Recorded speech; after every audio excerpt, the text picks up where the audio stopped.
guys, it's Miss Rose. I'm here at the Mountain Academy of Martial Arts. Today I'm going to be showing you some helpful tips on how to correctly do a straddle stretch. I see this one being done incorrectly all the time. And in order to really improve your flexibility, you want to make sure that you're doing it correctly because it's such a basic stretch. So in order to do your straddle stretch, when you first sit down and get into it, you really want to make sure that you're sitting forward. You want to make sure that you're not sitting on the back of your tailbone. If you kind of rock in here, you can kind of feel where the forward part of your sit bones, as they call them in yoga, are. So you want to find the furthest point forward that you can, which really means rolling your hips forward into it. So find the furthest point forward that you can and sit up nice and tall. The biggest problem that I see with people's straddle stretches is when they go into this, the first part of their stretch, they'll bend their back. So when you do that, what you're doing is you're using your back to cheat on flexibility. Your back is usually a little bit more flexible than your legs are.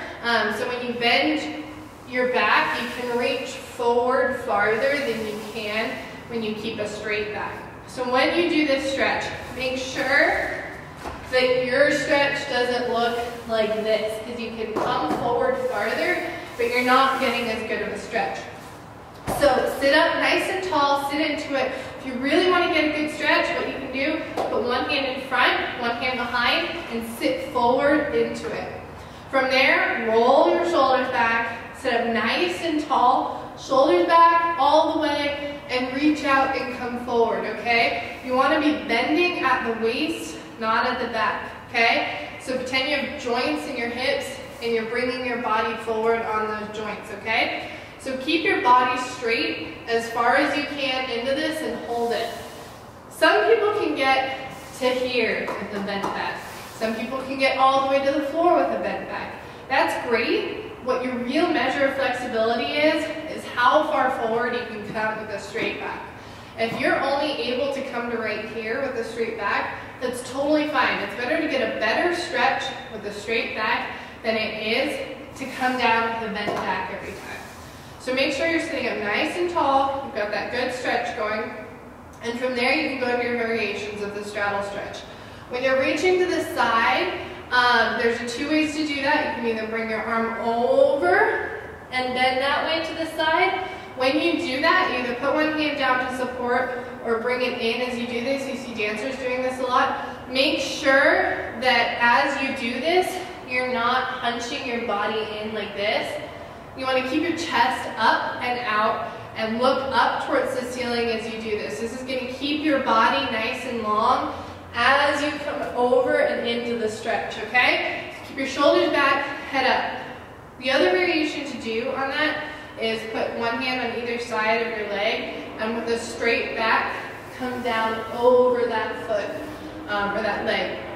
Again, here it's really important that you don't hunch down like that, because yeah, I can reach farther and I'm not getting as good of a stretch, okay? So straight back and then come down and into the stretch.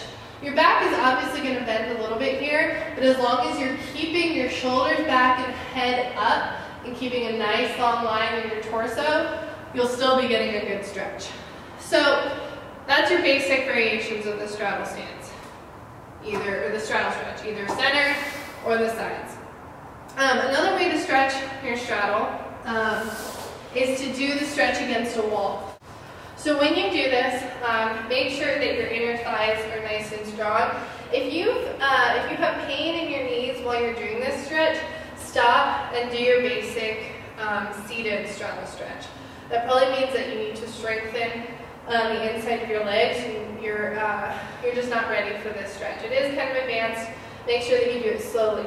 So when you're doing this stretch, scooch up so your butt is against the wall. You can do this either laying down or seated. Once you're all the way up against the wall, lay back.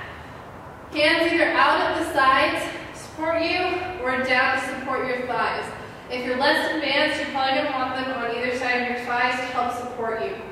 From here, I really recommend keeping your toes either really pointed or really flexed.